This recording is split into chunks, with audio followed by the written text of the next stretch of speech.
So make sure you got your original V5, because that gives you this card. Now this tiny little card, you can't really see it.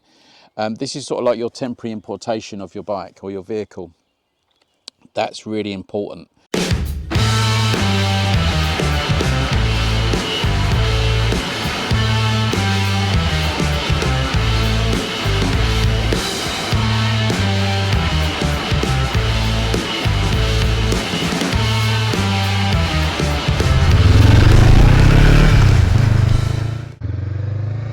Right, it's a new day. I'm not going anywhere in particular, so we're not doing hundreds of miles, but it is raining, and for some reason the weather in Brenton is just a bit cuckoo, because you go I get ready to go and do something, which is always by about lunchtime, because I'm just being very lazy at the moment, and then it starts raining as soon as I get to the bike. It's driving me mad. Anyway, so we're going to do today I'm filming just a few bits about the bike and how the bike performed, and give you a chat about that. I love this bend here. I love this little corner. It's fantastic. And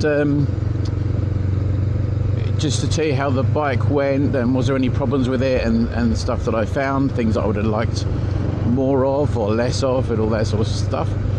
And then I'm going to do a bit about helpful hints about what you might need when you're going into North Africa, paperwork and stuff like that will just make your life a little bit easier when you go and do it. And then I'll talk about some of the clothing that I wore and how it performed, and was it any good, and would I have changed anything. Things didn't perform the way I thought they would. I wish I hadn't taken that sort of stuff. So we're going to head off to Le Roc. Right, here we are, coming up to Le Roc. Oh, it's looking very overgrown, isn't it? We'll actually be able to get into Le Roc. Yeah, of course we will. Lovely.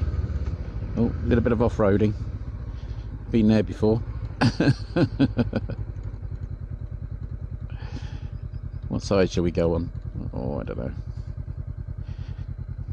Maybe this side. Cool. Right, let's have a chat. Right, so here we are at Le Roc. Well, Le Roc's quite uncomfortable, actually.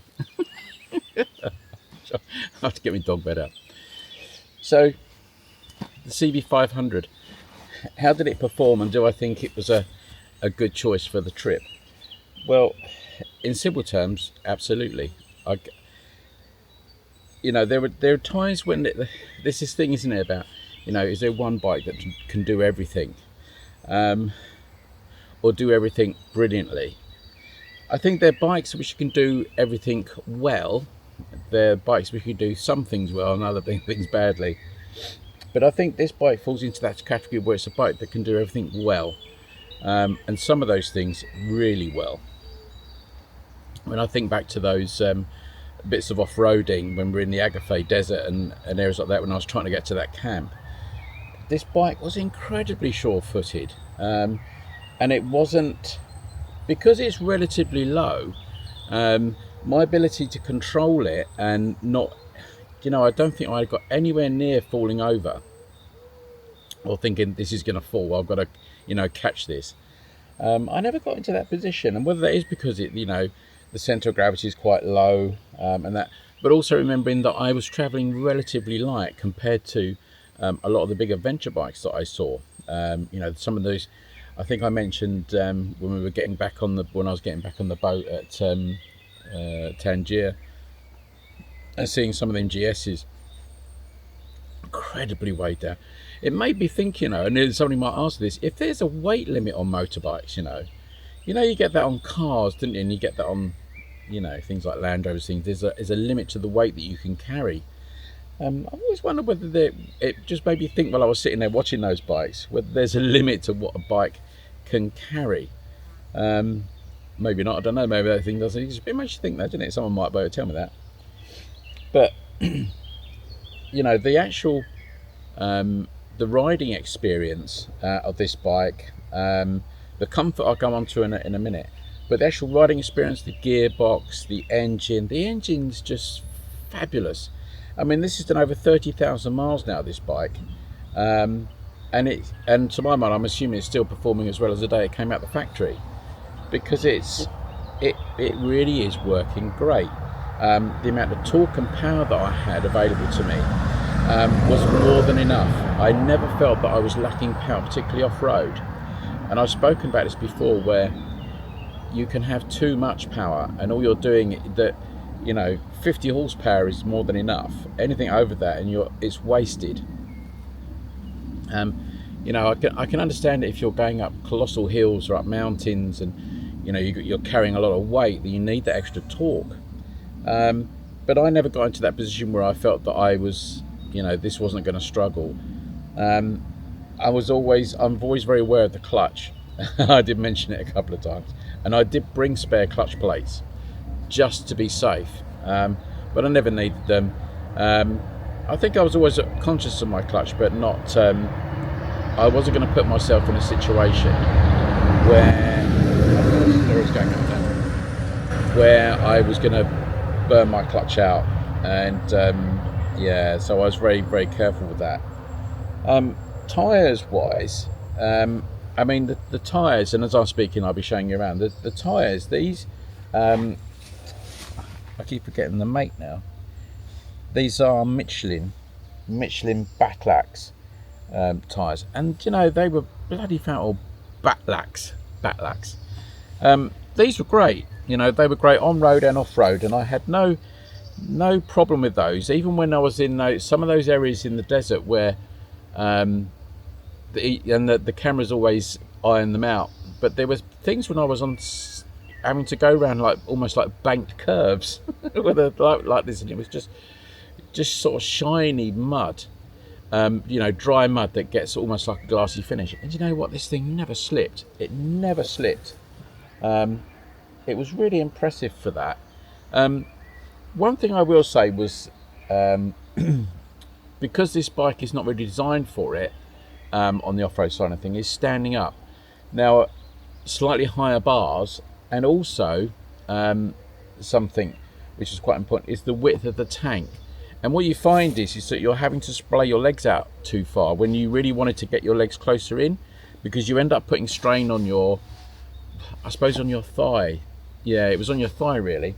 And that's where this showed its slight weakness in the off-roading, is that you wanted to be standing up more often. And I found that, after a few minutes I had to keep dropping down when the road permitted. But apart from that, really, the peg position was fine. I could get to the gear stick, even when I was standing, okay, and the back brake and all that sort of stuff. So that was fine. The mirrors were great. Nice to be able to move those around when I needed to. The luggage. I mean, the luggage was fabulous. That Via Terra stuff, which I had sent over from India. I think which cost me. It's in my sort of build up video. I think there was only about £80. I think for the pair. It was certainly under 100. But it enabled you to take the inner bag out, which was waterproof, and you could unvelcro it and take it out, and I could take it into the rooms if I wanted to, and just leave the bags there. So that was really good, because the bags was pretty much permanently fitted. I've sort of bolted those bags to the frame, so didn't need to take those off. But really good. And I had those waterproof covers on, I had those dust covers, and that's what's kept the bags clean. I left them on in the end.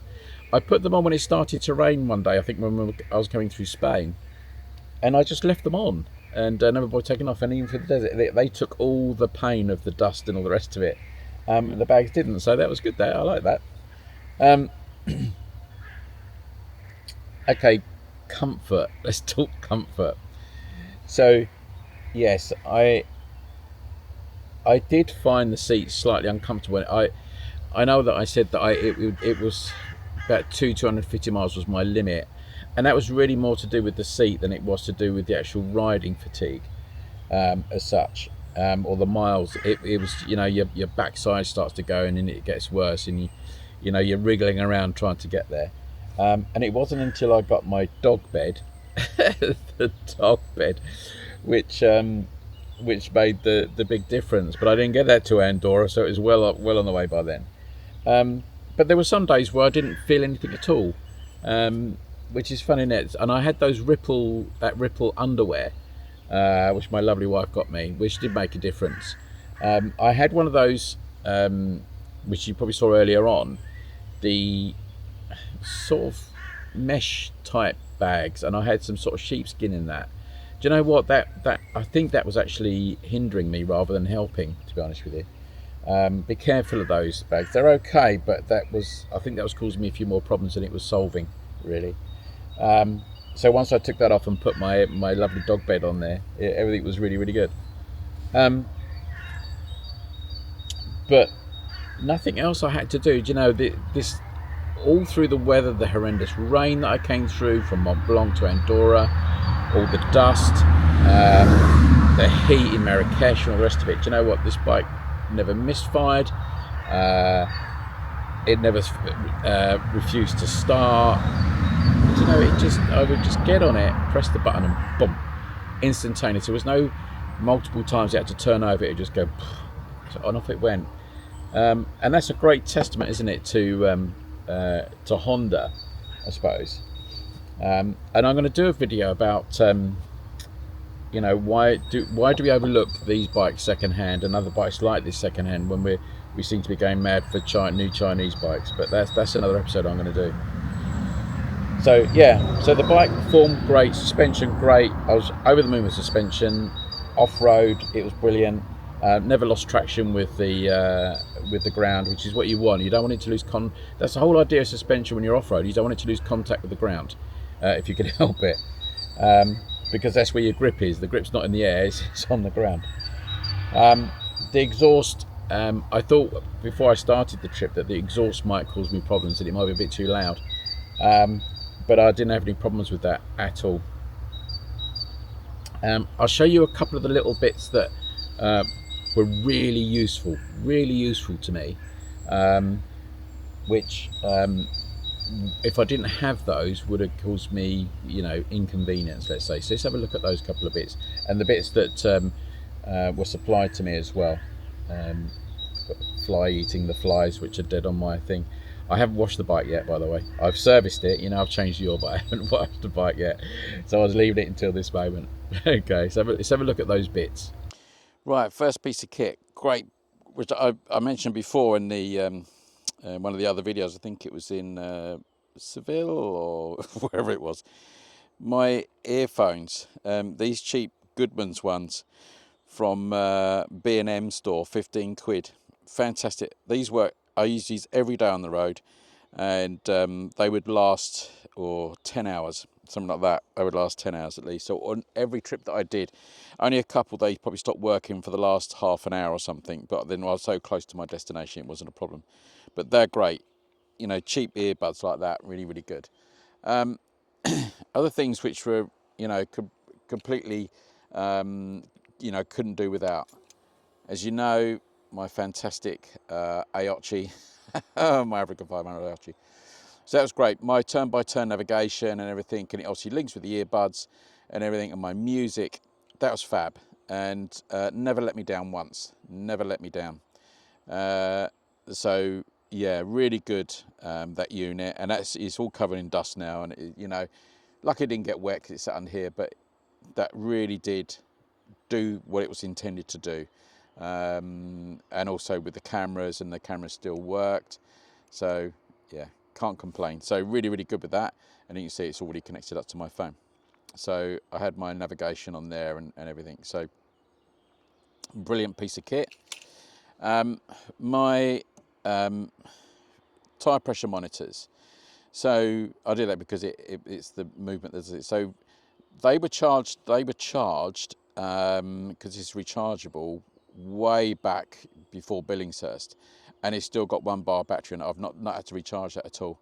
It gives me the tyre temperatures and the pressures and everything, and every day I looked at that because and particularly when I was off road, because it would tell me whether, you know, I had a punch or anything, you know, my tyres were going down, whatever. So brilliant piece of kit. Again, worked flawlessly, no problem. Do remember though, when you're wearing sunglasses, sort of polarizing type sunglasses, you can't see the display very well because it interferes with it, you know, your vision. So you sometimes think that it's gone off, but it's not, it's your sunglasses. So yeah, really good bit of kit, the Chiggy tire pressure monitors. My Oxford grips, I would have suffered without those grips. I tell you, certainly in the early part of the trip, where I had those on all the time, right through France and Spain, I had those on. They were absolute boons, so glad that I had those. Tank bag, couldn't live without the tank bag, and the tank bag became my second piece of luggage, really. So I had the tank bag and my other bag, which you'll see in the picture on the back. And I would just take that bag off and my rear bag and take to my room every night, because it had all my kit in it that was valuable or needed for videoing and all the rest of it. And the panniers became like just a bulk storage for stuff that I wasn't going to be using, you know, additional clothing, spare shoes and stuff like that, which I didn't need. The other thing that was really great was the ability to charge without using the TR100, which I could have done, obviously, if I needed to. Look at the dust on it, look. There's African dust, which I didn't need to. And I know it's probably not, but put strain on my charging system for the bike. But I didn't need to do that. So I would use these, the chargers on here, the solar charger, which I did use more often than anything else, to charge things like camera batteries and stuff on the road. And then I also used my other battery pack, which would sit in here, which I would connect to my phone, just to keep the phone fully charged. So that was a really good bit of kit. So those are the bits I used all the time, was that, the bag, my charging ports, tyre pressure monitors, great, the Aochi screen, brilliant, and the heated grips. They were all absolute necessities for me, without any shadow of a doubt, absolute necessities. The other thing that was really useful, because I don't have cruise control on here, was the ability, this thing. I've had these for years on my bikes, and they just take the weight off your wrist, because that's quite tiring. Now, that is one thing that would have been lovely on a bike, was cruise control. This bike's really too old for that, but cruise control would have been quite nice on some of those motorways, without a doubt.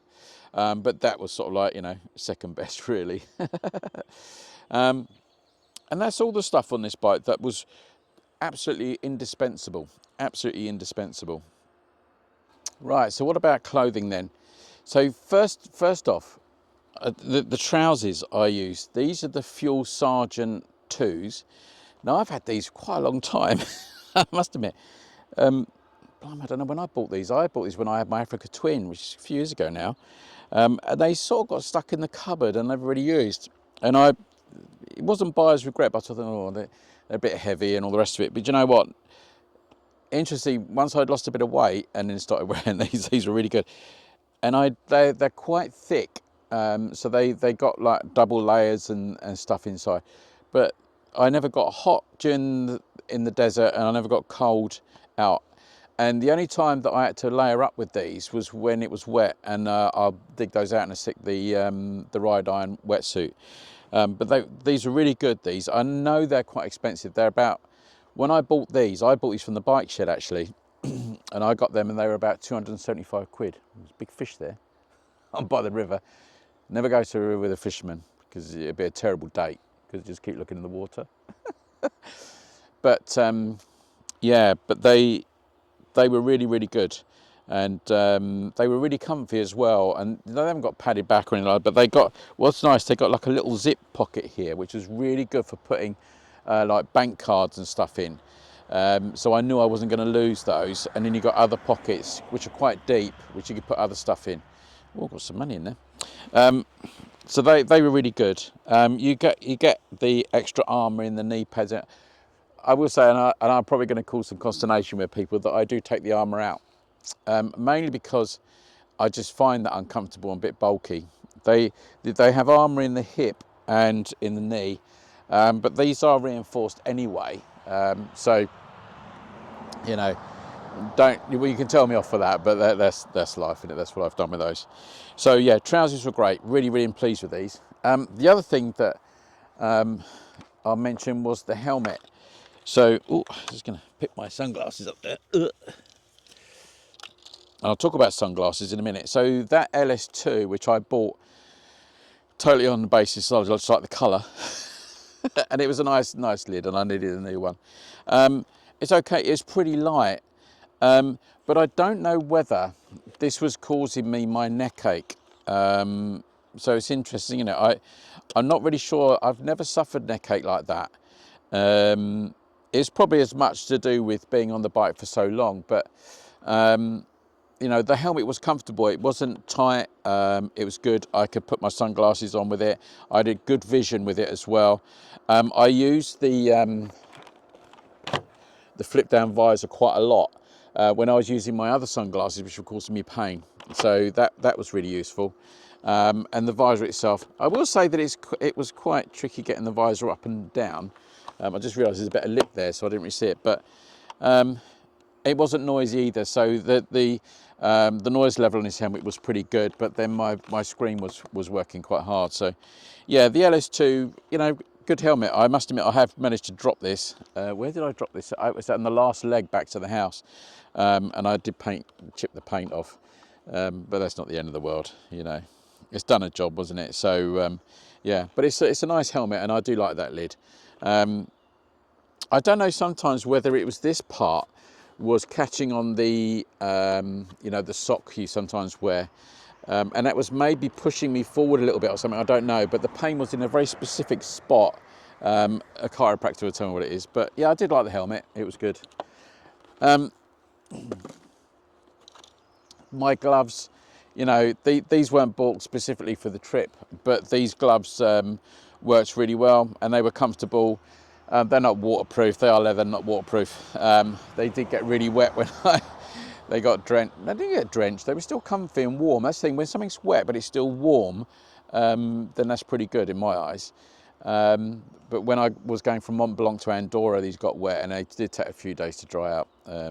I probably could have made it easier to dry. I had the hairdryer in them and all sorts of things. But by the time I got back on the bike, they were dry. But they were good.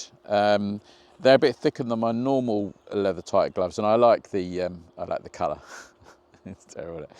But they were really good gloves, like those. And they weren't expensive gloves. Again, these were from the Bike Jumble, 25 quid, I think.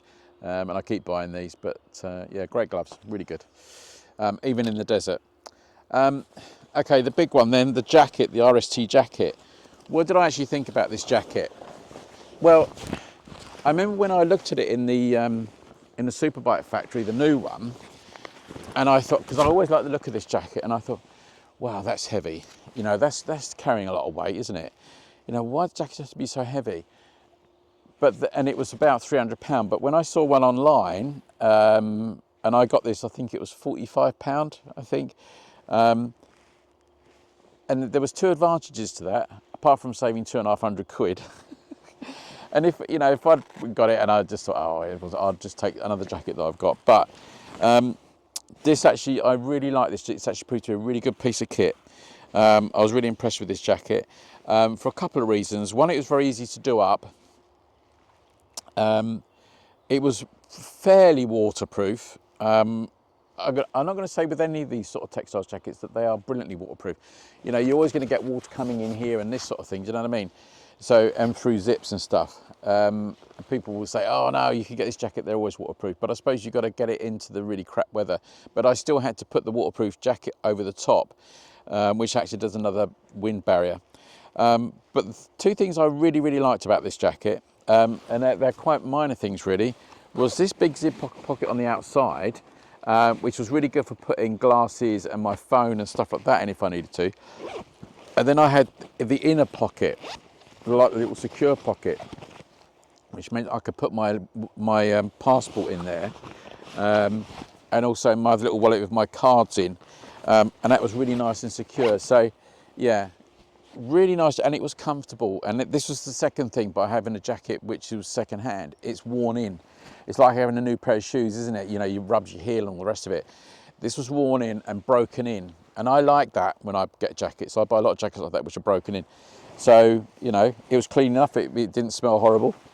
So yeah, good jacket, and it is quite heavy, but it's got good armour built in, you know, which doesn't move around very much. So, yeah, good jacket. I like the RST Adventure, and this will go on for years. You know, I know it's losing some of its bits and pieces on here, but it doesn't really matter. So I would use this jacket again quite happily. Not for everyday riding, but because I tend to use my second-hand knackered out old bell styles and stuff. But if I was going to do another adventure like this, which who knows, I would use this jacket again without a second thought. And you know, it wasn't too hot in the desert, and it wasn't too cold. It kept me warm, but it also kept me cool because I could open the vents and stuff on it. So yeah, even into the temperatures where it was in the 30s, I think, in the desert, something like that, I can't remember. Yeah, we're in 30s. It was still usable, but I did take a summer jacket with me, but I only used that probably 2 or 3 times, I think.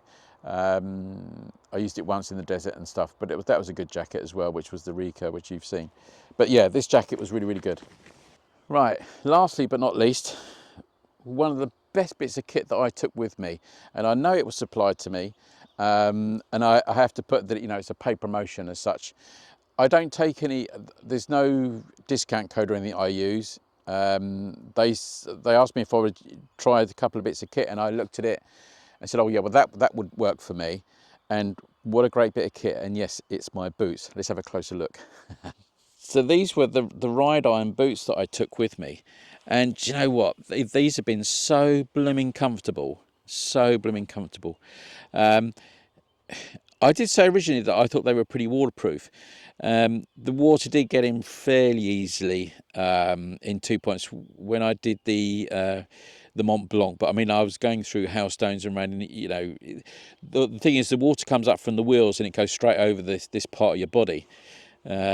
So you know, you're going to get wet. But the key thing is, because they're so light, they dried out pretty quick. But what I loved about them, firstly, that was the lightness. They're so light. I use these all the time. I didn't have to, when I did my walk around Casablanca, I walked quite a few miles, and they were just really comfortable, really good. So I didn't bother using I had a pair of, I can't remember what they call, the basketball trainer type things, and I never used them. You know, I could have saved myself some luggage capacity by not taking them boots. These were great as trainers to walk normally, etc. The other thing was really good is that they were really easy to get on and off. You know, they were such a great zip way, really brilliant. You know, the tabs over there, so you don't have to undo the laces at all. But these were great. I can highly recommend these, not just because they were given to me, but because they blooming well worked. And I feel really strongly about these boots. These are the best motorbike boots I've got, by a huge margin. Absolutely fantastic, these. I'll show you some of the water I did go through. I'll be putting up on the, I did go through a very long water through Agdal. But yeah, absolutely superb pair of boots. Ride iron, look them up. The link is on the description. Do check them out, because these are a really great pair of boots. Yeah, loved these, absolutely loved them. And obviously the last thing which came from Ride Iron as well was the suit. What a great piece of kit this was. And the nice thing was, this fitted over the RST, which I didn't think it would actually, and it fitted over the RST, and obviously with the trousers, and they were really quick to get on and off. And when I got really caught in that hailstorm at Mont Blanc, these were totally invaluable. And when I got to the garage, I just left them draped over the bike, and they dried out really quickly. Not that I cut to there. But yeah, fantastic. This is a really good suit, and again, not hugely expensive, and it's something that sits in the pannier, and I'll be using again and again. Yeah, loved this bit of kit, and they're nice because they got these side pockets, so again, I could put my phone or, you know, cut whatever I needed into there, and they were staying quite dry. So yeah, really good bit of kit, fantastic.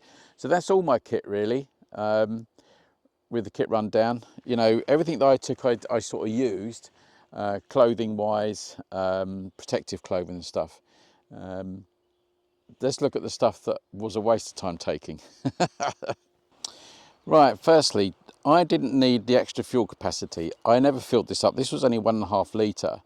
That was quite expensive actually. You know, it was German. I thought it was going to be really good, but it did fit in the front of my pannier. So that's one of the reasons I got it. It's 1.5 litre sort of emergency fuel. There is no issue with fuel in certainly Morocco. No problem. Even in the mountainous regions, you know, Agadir and stuff, you can still get fuel from you know, some of the houses. People had them. It just say essence, you know, and you could buy a couple of litres here and there, which I did once. I bought 2 litres up in the mountains. I still probably could have got to my destination, but I felt I needed just to top up. But yeah, don't bother with an extra fuel capacity. You won't need it if you're going into where I went anyway. What about tool wise? Did I need all the tools? The tool roll, yes, I would take that again, definitely. Puncture repair kit, yes, I took that as an emergency. But anything else really? I took a litre of oil, which I've actually used now anyway, because when I did the service on the bike yesterday. But that's why I got away. I think I was all that's in here are just tools and kit really. There's some spare clutch plates in the bottom of there. They don't take up much room. I had a spare gear lever, clutch lever, and also gear lever and clutch lever. That's what I had spare. Or after I didn't have any more spares with me, so that was it. And I just had a few wrenches and bits and pieces, and the tool on here has got it's got a very small socket set, which was just really to do the main things on the bike, and a big pair of adjustables if I needed to take the wheel off, and that was it really. So that's why I got away with such a small top box, because that's all that's in there is my tools, and I used it for my spare camera kit and all the rest of it. I didn't take my laptop in here, remember. The laptop went into the aqua bag in the rucksack. So yeah, didn't need any of that at all. But yeah, I think if I hadn't have taken it, then I might have needed it, if that makes sense. Gaffer tape is always really good. You know, I took gaffer tape with me, and as you can now see, I still haven't repaired the light. The light's still the same. You know, that it just shows you, doesn't it? You know, people say, oh, you should have repaired that light, you should have stopped here. Well, the gaffer tape's still working. It's not come off. I will do that. I'll probably do. I'm going to give the bike a clean in a bit. I'm taking it out for a clean. But yeah, gaffer tape, yeah, did the job perfectly well. No problem whatsoever. And that was done way back, wasn't it? I think after Chef Shoeing. I think, you know, miles and miles and miles, several thousand miles back. And it's still sitting there, you know, pointing slightly in the direction, but it did the job.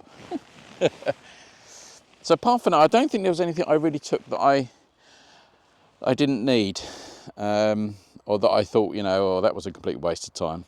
I'll turn you around again. You know, I think the, you know, I had all the stuff that I took with me. I either used or, you know, may have needed it. I didn't overdo it, I don't think.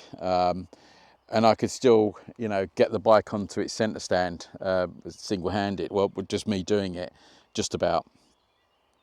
And I think that's the thing. If you can't get your bike on the centre stand when it's fully loaded, you're in problems, aren't you? Maybe that's a good gauge, isn't it? You know, lighten the load until I can get it on the centre stand. But the thing was, you know, looking at the tank bag, you know, that was easy to detach. It's magnetic and just held on by one clip at the front, and the bag that I had on the back, you know. So once I took those off, the bike was pretty much almost stock, really, apart from the top box, which I could have taken if I needed to. It's only a single key to remove that. So yeah.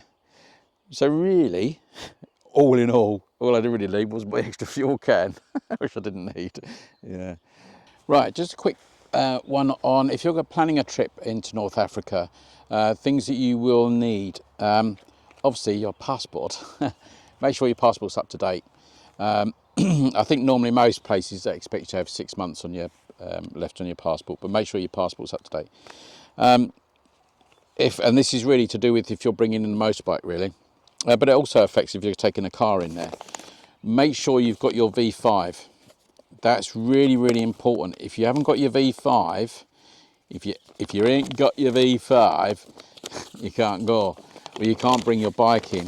So, and it needs to be the original copy. It's been sitting in my pocket. So make sure you got your original V5, because that gives you this card. Now this tiny little card, you can't really see it. This is sort of like your temporary importation of your bike or your vehicle. That's really important. Don't lose that. I kept that in my passport all the time, so it's sat in my passport, and every time I got my passport I could check that it was there. So that little bit of paper, when you come back out of North Africa, say back into Spain where you're travelling back to, they will cancel that off. They will check the vehicle, make sure that it's the same bike that you're bringing out that you took in, but don't lose that. But they, as I said in my early video, when I was going into North Africa, the very nice chap, which brings me on to another bit of paper, where I got my insurance from, I talked about it a sec, said take a picture of that just in case you lose it. All right, he said take a picture of it, so because it may help you in, you know, if you get stuck. So don't lose that bit of paper. You have to buy insurance. I know people will say, oh well, nobody ever checks insurance, and nobody ever, but it'll be that one time that you know, if something happens and you get caught. So you buy the insurance, you get that from the port. It's very easy. There's in the ferry terminal at Algeria, at Tangier. This is Tangier port. I don't know where it is in Tangier Med, but Tangier port this was. You go into the terminal and there's a row of kiosks there, and really nice guy, and he sold me the insurance. How long did I want it for? Well, I said, well, 30 days. I think 30 days was the maximum I could get it for, I think. So well, it certainly seemed the longest option I had. So I did it for 30 days. That was about 90 euros, I think it was. So obviously specific to the bike. And what he said was, you know, if you have an accident, whatever it is, make sure you've got that, give that to the police, and everything will be fine. And you've got all the numbers and details in there where to claim and stuff. So it is an insurance policy. So, you know, I presume I didn't read it, but if you get the bike stolen or whatever it is, you know, you're going to be covered. So, or you have an accident with somebody, I think that's more the case. You know, if you have an accident, you know, you're covered. So I know people probably would just ride off without that, but chances are you're going to get caught and you haven't got it, and you're going to get a fine for it. So anyway, insurance, get that. I didn't need this, but I did take it anyway. It's my international driving license. There's nothing peculiar about this. You just go to the post office and they give you these. I think it was, I don't know, are they 20 quid or something? You get your photograph put on there, and it tells you all the countries that you can drive in. Because some countries will want that. They will want to see an international driving license rather than just your standard one, which obviously I took as well. So yeah, international driving permits, worth getting those. They are only valid for a year. Mine runs out this year, but I'll all be on the way home by then. But yeah, yeah, worth getting those. Quite handy. And then this is the other one where a lot of people are having problems with. This is the customs form. So the customs form, I got my customs form when I went and got my ticket for the ferry, which I got the day before, because I arrived the day before and I stayed overnight in the campsite at Campoa at Tarifa. They gave me one of these, so I think you could just go to the terminal and pick these up. And stupidly, I sure I had loads of pens, but I don't know where they were. So I didn't have a pen until I got back to the port on the day of the arrival. But because I was very early on the ferry, I got this filled in quickly, straight to the counter on the boat, because you do the customs check on the boat, and got that done. So I had the whole, you know, hour on the boat. Well, I didn't have to worry about it, where there was a queue that went all the way around the boat by the time I finished, and I showed you some of that queue on the video. So get your customs form done, get straight to the kiosk and do it. Don't worry about getting seats, don't worry about it, because nobody else is going to be sitting down. They're all going to be in the queue waiting for this. So you know, and that was a real lifesaver, that, because it you know, it had been raining all the way to the ferry, hadn't it, and you know, I was a bit bedraggled, all the rest of it, but getting that done and out of the way meant I could sit down and just, you know, gather my thoughts again, just get myself back together. So that was really good. Yeah. So yeah, that's DFDS. So that came from the ferry terminal. So I did that. Take pens. Always take a pen. It's like being on the airplane, isn't it? You never got a pen when you got to do your customs form on the plane, isn't it? You always go, anybody got a pen? Anybody got a pen? There's a touring bike going out. Nice GS something or other. Don't know what that was. Very nice. So yeah, they're the main bits. So your V5, don't go without your V5. You'll be screwed without the V5. You won't be able to take your bike in without it. Not even a photocopy. It's got to be the original. Get your insurance and do your customs form before you get on the boat. Saves you a lot of aggravation. Because nobody seems to needs to realise that. Right, that's your documentation. Right, so that's that really. So this is sort of dragged on a little bit. Hopefully I'll edit it down. But yeah, overall I've just been absolutely gobsmacked by this bike. I think it was a great choice, and you know, even the paint that I put on the bike is all still here. You know, it didn't scratch off or anything. I can't believe that the paint didn't scratch. I really can't believe that the paint didn't scratch, because I didn't lacquer it or anything afterwards, so it's all still there. So I'm going to go and give it a clean, and yeah, and you know, oil the chain and do those little bits and pieces. Right, I hope you enjoyed that. Hope that helps a little bit, and I'll see you in the next episode, which will be probably, I'm going to do the talk about Chinese bikes and why we look at those rather than, you know, major brand secondhand. That'll be my next video, and then I've also got the Royal Enfield Classic 650 I'm taking out here in France, because I've spoken to my very nice friends at Absolute Moto, and we're going to take one of those out. So we're going to do a review of that. See you later, everybody. Take care.